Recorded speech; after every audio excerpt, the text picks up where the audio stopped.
एक ऐसा फंक्शन जो नंबर का असली चेहरा दिखाता है, जैसे कि 4.9 को बनाता है 4 और -2.9 को बनाता है -3। ये क्या पॉसिबल है?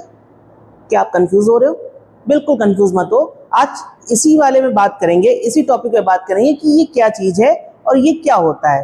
तो आज बेटा हम लोग बात करेंगे ग्रेटेस्ट इंटीजर फंक्शन के बारे में और उसको समझेंगे कि ग्रेटेस्ट इंटीजर फंक्शन क्या है और इसको अगर हम पढ़ रहे हैं तो अपने डेली लाइफ में हम कहाँ यूज़ करेंगे। ठीक है, तो पहले समझ लेते हैं कि ग्रेटेस्ट इंटीजर फंक्शन क्या है। देखो यहाँ हमारे सामने लिखा हुआ है ग्रेटेस्ट इंटीजर फंक्शन। इससे क्या समझ में आ रहा है कि कोई फंक्शन जो इंटीजर फंक्शन है वो बड़ा है? जी नहीं। देखो क्या होता है, इसको पहले समझ लेते हैं, इसको डोनेट कैसे करते हैं। इसको कैसे डिनोट करते हैं बेटा, इसको एक बॉक्स बना लेते हैं और बॉक्स के अंदर रख देते हैं, एक स्क्वायर ब्रैकेट बनाते हैं और उसको अंदर क्या कर देते हैं, रख देते हैं। ठीक है, अभी तक फंक्शन पढ़ लिया होगा आपने, फंक्शन पढ़ा होगा, उसमें आपने सेट, हमने क्लास 11 में पहले चैप्टर में सेट पढ़ा था, उसमें मैंने आपको इंटरवल पढ़ाया था। ठीक है, इंटरवल में ये आपका क्लोज ब्रैकेट होता था। ठीक है, उसको मत जानो, बस ये जानो कि एक ब्रैकेट होता है, उसके अंदर हम एक्स को रख देते हैं, वो हमारा क्या हो जाता है, greatest integer function. Greatest integer function की बात करें, अगर इसके अंदर हम कोई नंबर डाल दें, जैसे कि नंबर डाल दें 2.9, ठीक है 2.9 डाल देते हैं, तो ये हमें बाहर वैल्यू कितनी दे देता है बेटा, जस्ट इसके छोटा इंटीजर दे देता है। जैसे कि 2.9 है तो हमको छोटा इंटीजर दे देता है जो कि 2 है। नाम तो उसका ग्रेट इंटीजर है, लेकिन वो क्या करता है, हमें उसका जस्ट छोटा वाला इंटीजर हमें दे देता है आंसर में। ठीक है, बात हम जैसे करें 3.4 की, हमें क्या दे देगा, 3 दे देगा। ठीक है, अगर हम माइनस वाले में बात करते हैं, जैसे कि -3.2 दे रहा है, हमने दिया, तो वो मुझे आंसर क्या दे देगा बेटा, जस्ट छोटा वैल्यू क्या हो गया, -4। ठीक है, नंबर लाइन आप लोगों ने देखी है, नंबर लाइन देखी है ना, ये हमारा 0 होता है, ये 1 होता है, ये 2 होता है, ये 3 होता है, ये 4, ऐसे चलती चली जाती है, -1 -2 -3 -4। ठीक है, ये क्या हुआ, जब हमने क्या रखा, 2.9 रखा, तो बेटा 2.9 यहाँ कहीं आ रहा होगा, है ना, यहाँ कहीं आ रहा होगा। तो अब इससे जस्ट छोटी वाली वैल्यू हमारे पास क्या है बेटा, 2 है। क्या है, 2 है, तो इसको हम लोग क्या राउंड ऑफ करके क्या कर देते हैं, 2 कर देते हैं। बात करें 3.4 की, 3.4 बेटा यहाँ कहीं आ रहा होगा, यहाँ कहीं आ रहा होगा 3.4। अब इससे जस्ट छोटी वैल्यू हमने क्या ले ली, 3 ले ली। हम जब बात करें -3.2, -3.2 बेटा यहां कहीं आएगा, यहां कहीं आएगा, छोटी वैल्यू यहां पे आएगा, यहां पे तो इधर चला जाएगा, 3.2 यहां पे आएगा। ठीक है, जब इधर कहीं वैल्यू आएगी तो यहां जस्ट छोटी वैल्यू में हमारी कौन सी हो गई बेटा, -4 हो गई। कितनी हो गई, -4 हो गई। समझ गए, छोटी वैल्यू क्लियर हो गया कि क्या होता है। देखो एक रूल समझ लो, सीधा सा रूल, अगर पॉजिटिव वैल्यू है, अगर पॉजिटिव वैल्यू है तो हम क्या करते हैं, डेसिमल पॉइंट को रिमूव कर देते हैं। डेसिमल पॉइंट को अगर हम रिमूव कर देंगे, हमारे पास जो वैल्यू बचेगी वो हमारा आंसर होगा। ठीक है, अगर मैं निगेटिव की बात करता हूं, निगेटिव की बात करता हूं तो हम लोग बस क्या करते हैं, बस हम क्या करेंगे, छोटी वाली वैल्यू को उठा लेंगे। बस हमें याद क्या रखना है, छोटी वैल्यू, छोटी वैल्यू, छोटी वैल्यू, छोटी वैल्यू को याद रखना है कि हम क्या करेंगे, छोटी वाली वैल्यू को उठा लेंगे। ठीक है, समझ गए, नोट करना है तो नोट कर लो। फिर इसके ग्राफ के बारे में समझते हैं कि इसका ग्राफ कैसे बनता है, इसका ग्राफ कैसे बनता है उसके बारे में बात करते हैं। ठीक है, बता दो इसके ग्राफ के बारे में। हम लोग ने इसका ग्राफ क्लास 11th में भी देखा है, क्लास 12th में भी आके देखा है, और आप जेई की तैयारी कर रहे होगे तो उसमें भी आप लोगों ने देखा होगा।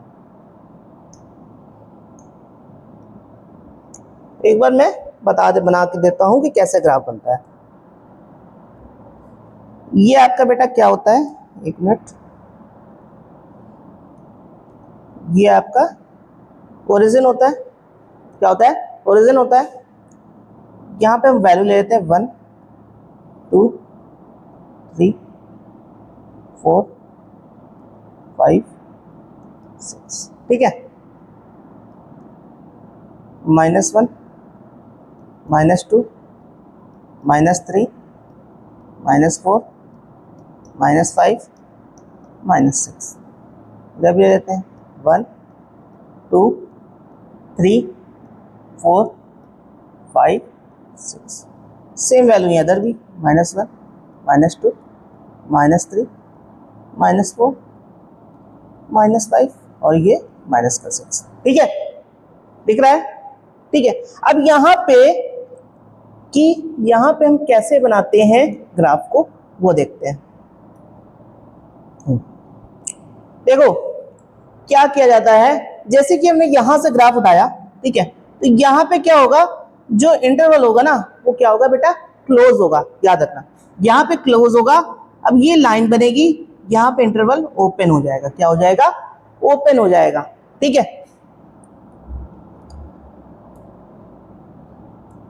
अब यहाँ पे फिर यहाँ पे आएगा, यहाँ पे क्लोज हो जाएगा।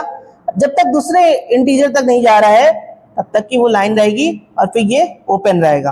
एक मिनट, ये क्या हो जाएगा? ओपन हो जाएगा। फिर यहाँ पे आएगा, यहाँ क्लोज हो जाएगा। फिर यहाँ जब तक 3 पे नहीं आएगा तब तक ओपन रह जाएगा। ठीक है। उसके बाद फिर दूसरा जब बनेगा, यहाँ पे क्लोज रहेगा, फिर यहाँ 4 पर आके ओपन हो जाएगा, फिर ये क्लोज, फिर यहाँ पे ओपन, फिर ये क्लोज, फिर यहाँ पे ओपन। ठीक है। अब क्या करते हैं, यहाँ भी ऐसे ही चलते हैं। यहाँ पे क्या होगा बेटा, यहाँ पे ओपन रहेगा। ठीक है। फिर यहाँ के क्लोज हो जाएगा, फिर यहाँ पे ओपन रहेगा, फिर यहाँ के क्लोज हो जाएगा। क्लोज इसलिए मैं बोल रहा हूं क्योंकि हम लोग जब वैल्यू ले रहे थे यहाँ पे, जैसे कि हमने 2.9 लिया था। ठीक है, 2.9 लिया था, हमें 2 मिला था, 2 मिला था। जब देखो यहाँ पे कहीं 2.9 आ रहा होगा, जब यहाँ पे 2.9 आ रहा होगा तो वैल्यू हमने क्या ली? 2 ली ना। हम लोग ने पढ़ा था ना, जब क्लोज इंटरवल हम अगर लेते हैं, क्लोज इंटरवल में हम लोग क्या बोलते हैं, क्लोज इंटरवल में अगर यहाँ पे क्लोज इंटरवल है, ठीक है, क्लोज इंटरवल यहाँ लिखा है 2 से लेके 3, तो वैल्यू बेटा हम 2 को भी इंक्लूड करते हैं, 3 को भी इंक्लूड करते हैं। जब ओपन इंटरवल होता है, जब क्या होता है, ओपन इंटरवल होता है, तो 2 और 3 को इंक्लूड नहीं करते हैं। क्लियर है ना? इतना तो कॉन्सेप्ट पता ही होगा, नहीं पता होगा तो बता दिया है मैंने आपको। ठीक है। तो यहाँ पे क्या हो रहा है, यहाँ पे क्लोज हो जाएगा, क्लोज हो जाएगा, फिर ये ओपन हो जाएगा, क्लोज ओपन, क्लोज ओपन।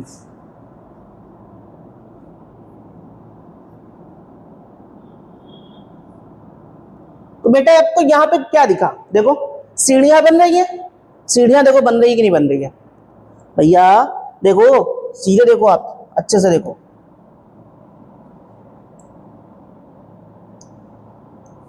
ये देखो सीढ़ी बनती हुई दिख रही है आपको?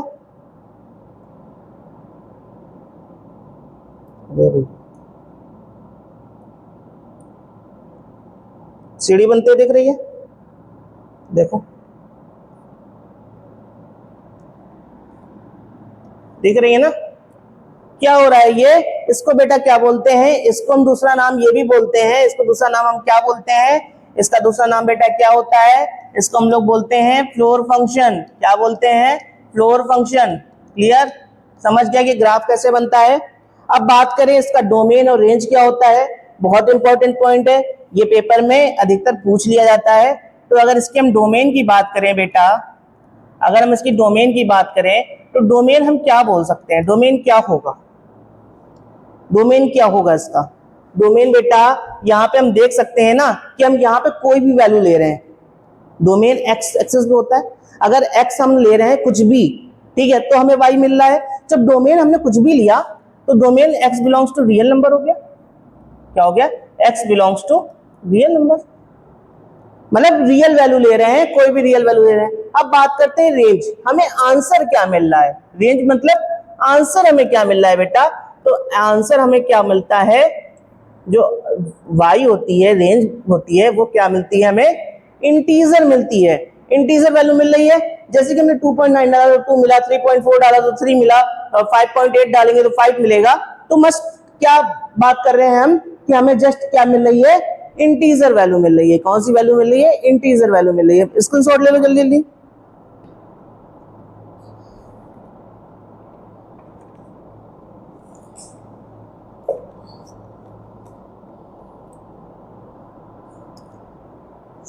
चलें आगे, चलिए देखते हैं मोनोटोनिसिटी क्या होती है। मोनोटोनिसिटी क्या होती है हमारी ग्रेट इंटीजर फंक्शन में। देखो अगर हम ग्राफ की बात करें, ठीक है, ये आपका ग्राफ है। अगर हम बात करें स्ट्रिक्टली इंक्रीजिंग की बात करें हम अगर, ठीक है, तो हमारा स्ट्रिक्टली इंक्रीजिंग ऐसे होगा, ऊपर चलता चला जाएगा, ठीक है। स्ट्रिक्टली इंक्रीजिंग की बात कर रहे हैं, ठीक है। अगर हम बात करें स्ट्रिक्टली डिक्रीजिंग की, ठीक है, तो हमारा ग्राफ कैसे बनता है, रुक जा भाई, तो हमारा ग्राफ ऐसे बनता है, डिक्रीज हो रहा है। अगर स्ट्रिक्टली मतलब लगातार हो रहा है और लगातार बढ़ रहा है, लगातार हो रहा है, तो वो बेटा क्या होता है, स्ट्रिक्टली इंक्रीजिंग होता है। लेकिन क्या मोनोटोनिसिटी अब जो होती है फंक्शन की, ग्रेट इंटीजर फंक्शन की, उसमें क्या ऐसा पॉसिबल होता है कि वो ग्राफ क्या स्ट्रिक्टली इंक्रीजिंग या स्ट्रिक्टली डिक्रीजिंग होगा, बताओ, होगा। हमने अभी ग्राफ पीछे देख कर आए थे, अभी हम पीछे ग्राफ देख कर आए थे। क्या ग्राफ देख कर आए थे, क्या ग्राफ देखा था मैंने, ये ग्राफ देखा था, ठीक है।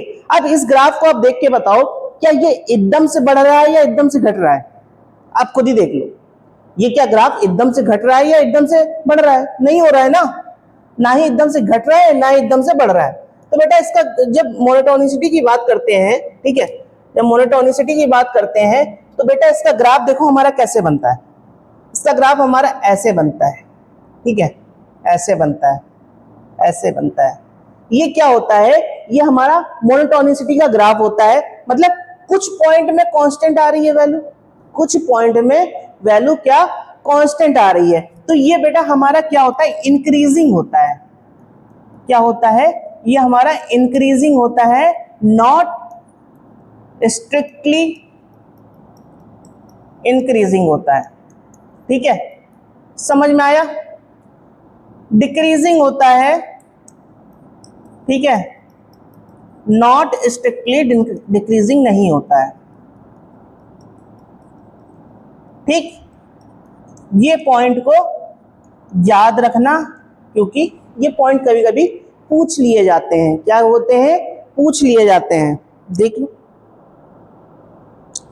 अगर मैं एग्जांपल की बात करूं कि आप कैसे बोल सकते हो सर कि ये वैल्यू कांस्टेंट आ रही है कि नहीं आ रही है, तो बेटा आप एग्जांपल लो, एग्जांपल लेते हैं, 0.5 रख दे और 0 = 0.7 रख दे। अब इन दोनों की हमें वैल्यू बताओ, इन दोनों की वैल्यू क्या आ रही है। इसकी वैल्यू 0 आ रही है कि नहीं आ रही है, और इसकी वैल्यू 0 आ रही है कि नहीं आ रही है। अब जब दोनों वैल्यू के लिए सेम वैल्यू आ रही है तो बेटा ग्राफ तो कांस्टेंट रहेगा।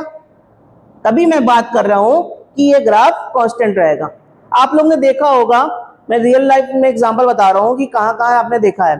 जैसे कि बात करें कि आप लोग बहुत ज्यादा इस समय उसकी तरफ जा रहे हो, शेयर मार्केट की तरफ जाते हो ना, उसमें देखते होगे ना ग्राफ, कभी ऐसे जा रहा है कभी ऐसे जा रहा है, एकदम से क्या ग्राफ गिरता है, नहीं गिरता है ना। तो वहां पे इसी मोनोटोनिसिटी का फॉर्मूले का यूज करते हैं कि ग्राफ कभी ऐसे जाएगा कभी ऐसे जाएगा कभी ऐसे जाएगा कभी ऐसे जाएगा, एकदम से नहीं जाएगा। क्या करेगा, वो एकदम से नहीं गिरेगा जाके। अगर एकदम से गिर जाता है तो वो क्या हमारा सिस्टम क्या हो जाता है, क्रैश हो जाता है। एक आपसे एग्जांपल, आप खुद ही आप आंसर बताना, कमेंट बॉक्स में एग्जांपल हम बता रहे हैं, आप आंसर बताना। जैसे कि हम आपसे बोलते हैं कि आपकी एज 17.5 है, आपकी एज 17.5 है, तो क्या आप दूसरों से यही बताओगे कि भैया मेरी एज 17.5 है, नहीं बताओगे ना। उसको राउंड ऑफ करके बताओगे, या तो 17 बताओगे या तो 18 बताओगे। 18 तो बिल्कुल ही नहीं बताओगे, क्योंकि आप अभी 17 हाफ हो, क्या हो, 17 हाफ हो, ना कि पूरे कंप्लीट हो चुके हो 18 के। तो आप क्या बोलोगे, भैया हम अभी 17 साल के हैं, हो, यही बताओगे ना। अगर आपसे बोला जाए कि आप 12 किलोमीटर गए, ठीक है, कितने, 12.600 मीटर गए, है ना, 12 किलोमीटर और 600 मीटर आप चले गए, ठीक है। अब वहां पे आप किससे गए, ऑटो से गए। ऑटो आपका 1 रुपया देता है पर किलोमीटर का, तो आप ऑटो वाले को कितना रुपए दोगे? ऑटो वाले को कितना रुपए दोगे? 12 ही रुपए दोगे ना, 12 ही रुपए दोगे ना। 12.6 थोड़ी ना दोगे क्योंकि पैसे तो चलते ही नहीं है, तो 12 ही रुपए दोगे। जब आप भी तो वो बोलेगा कि नहीं आप 13 रुपए दो, तो आप बोल सकते हो ना भैया हम क्यों 13 दें, जब हम 12.6 आए हैं तो हम 12 ही देंगे। क्लियर? तो बेटा यहाँ यहाँ हमारी क्या इसकी यूज होता है ग्रेट इंटीजर फंक्शन का। ठीक है, अब बात करते हैं किसकी, बाउंडेडनेस की। ये क्या होता है, ये क्या चीज है? देखो बाउंडेडनेस क्या होती है बेटा, जैसे कि हमसे बोला जाए अगर कि अभी हम आपको कंटिन्यूटी पढ़ा रहे थे, कंटिन्यूटी में क्या था कि कुछ लिमिट होती है, तो क्या लिमिट ग्रेट इंटीजर फंक्शन में एग्जिस्ट करती है? हमने आपसे बात की थी कंटिन्यूटी में कि इस वाले ग्राफ में ही समझते हैं, पीछे बनाया है ना, ये जो ग्राफ बनाया है मैंने, ठीक है, इसकी बात करें। देखो ये वाला ग्राफ क्या हमारा कंटिन्यूअस ग्राफ है? क्या ये कंटिन्यूटी बता रहा है? नहीं बता रहा है ना। कुछ देखो कंटिन्यूटी क्या होती है, कंटिन्यूटी क्या होती है कि अगर हमारा कहीं भी पॉइंट ब्रेक ना हो, कंटिन्यूअस पेन मेरा चलता रहे, कंटिन्यूअस पेन मेरा अगर चलता रहे तो वो कंटिन्यूटी है। यहाँ पे तो बार बार मेरा पेन उठ रहा है ना, तो बाउंडेडनेस जो होती है ना वो यही बताती है, क्या बताती है बेटा, कि हमारी जो बाउंडेडनेस होती है वो हमारी क्या होती है, वो हमारी क्या होती है बेटा, अरे हट रही है, वो क्या होती है हमारी माइनस इन्फिनिटी से लेके इन्फिनिटी तक होती है, क्योंकि हमें नहीं पता होता है कि हमारी बाउंड्री कहाँ पर है, हमें नहीं पता होता है। अगर हम लिमिट की बात करें, ठीक है, हमें एक एग्जांपल से समझते हैं। एक हमारे पास एग्जांपल है कि fx जो फंक्शन दिया गया है, जो फंक्शन मुझे दिया गया है वो क्या है, x है। ठीक है, हमें कंटिन्यूटी चेक करनी है एट x इक्वल टू 1 पर, एट x इक्वल टू 1 पर चेक करनी है। तो आप क्या चेक कर सकते हो, चेक करो। अगर आप इस पर कंटिन्यूटी चेक कर रहे हो तो कैसे चेक करोगे? एक हमने बताया था LHL, एक हमने बताया था RHL। 2 पॉइंट होता है LHL RHL, 2 पॉइंट होता है। अब LHL जो होता है बेटा, उसमें आप क्या करते हो, limit x tends to 1 minus रखते हो, ठीक है ना, और इसमें क्या करते हो आप, limit x tends to 1 plus करते हो। अब जब 1 से थोड़ी छोटी वैल्यू लोगे, 1 का माइनस का मतलब क्या है, 1 से थोड़ी छोटी वैल्यू, तो बेटा जब आप इधर लोगे तो कितनी वैल्यू लोगे, 0.99 लोगे, छोटी वैल्यू है ना 1 से, तो आंसर हमारा क्या आ जाता है, 0 आ जाता है। जब यहाँ पे हम लेंगे 1.1 से कुछ बड़ी वैल्यू, 1.2 ले लिया, तो हमारा आंसर आ गया 1। अब आप देख सकते हो कि हमारा जो RHL है वो इक्वल नहीं है LHL के,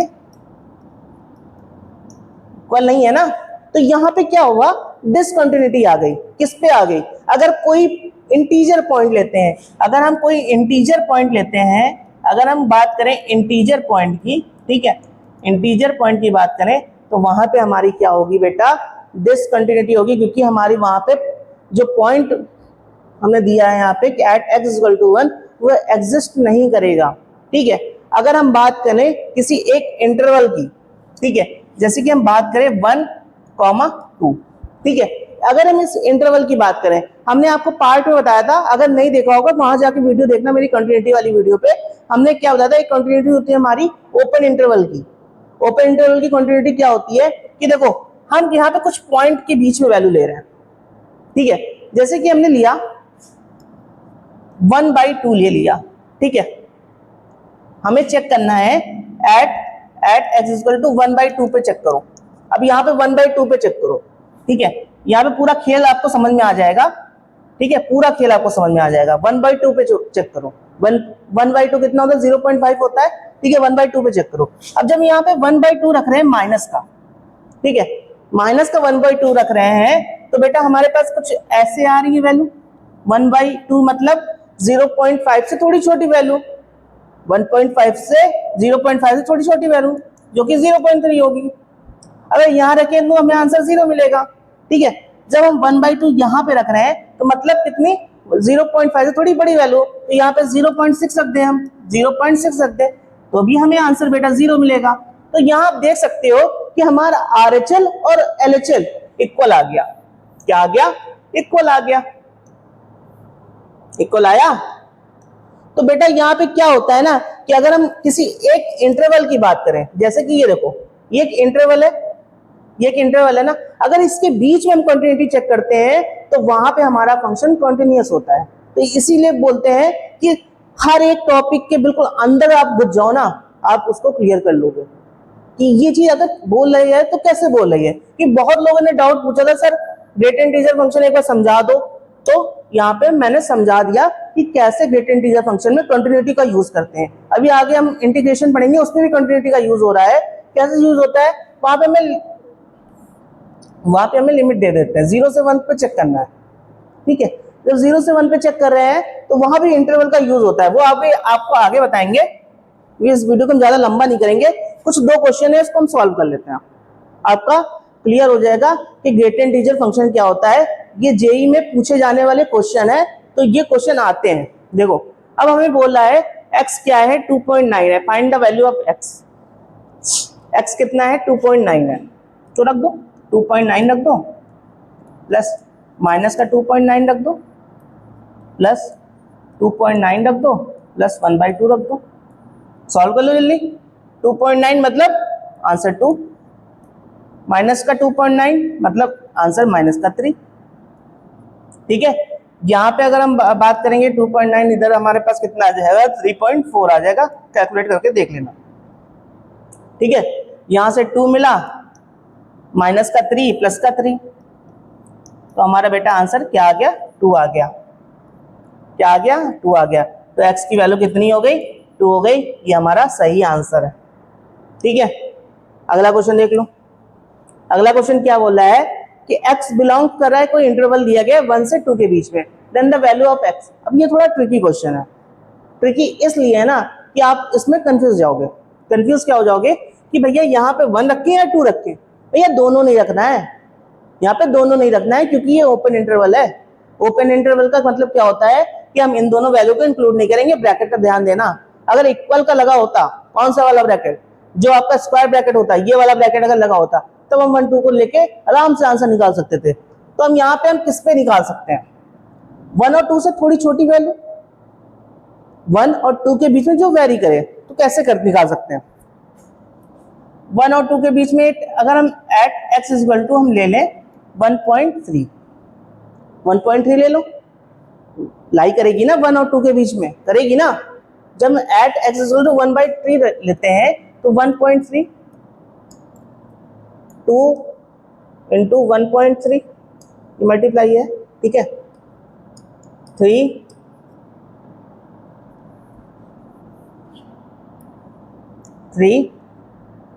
2 1.3 1.3। ठीक, अब देखो या 1.3 से 1 मिला, 2.6 से 2 मिला, मल्टीप्लाई कर लो, और 3.9 से हमें 3 मिला, तो हमारा आंसर कितना आ गया, 6 आ गया। आ गया।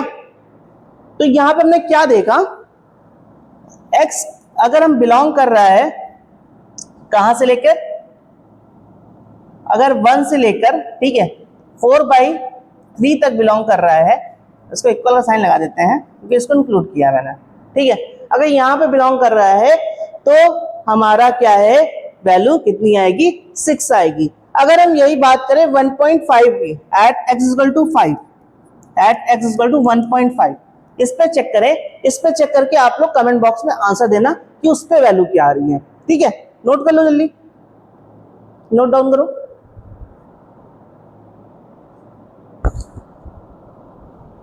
हो गया। तो आज इस वीडियो में इतना ही रखते हैं। आप लोग को समझ में आ गया होगा ग्रेट इंटीजर फंक्शन क्या होता है। फिर से मैं रिकैप दे रहा हूं। ग्रेट इंटीजर फंक्शन की अगर बात करें तो अगर वैल्यू पॉजिटिव में लिखी हुई बेटा, तो अगर पॉजिटिव में वैल्यू होगी तो हम क्या करेंगे, डेसिमल पॉइंट को हटा देंगे, बाकी जो बचेगा लिख देंगे। अगर बात करें निगेटिव की, निगेटिव में हम लोग क्या करेंगे, जस्ट हम उसकी छोटी वैल्यू उठा लेंगे और वो मेरा आंसर हो जाएगा। बोल जरूर रहे हैं ग्रेट इंटीजर फंक्शन, लेकिन वैल्यू कौन सी उठाई जाती है, छोटी उठाई जाती है। ठीक है, इतना क्लियर रखना। और दूसरी चीज, दूसरा पॉइंट क्या है, ग्रेट इंटीजर फंक्शन को फ्लोर फंक्शन ही बोलते हैं, उसको भी याद रखना। क्लियर, समझ गए। अगर वीडियो आपको अच्छी लगी और आपको समझ में आ गया हो ग्रेट इंटीजर फंक्शन क्या होता है, तो इस वीडियो को बहुत ज्यादा प्यार दीजिए, लाइक करिए, शेयर करिए और सब्सक्राइब करिए।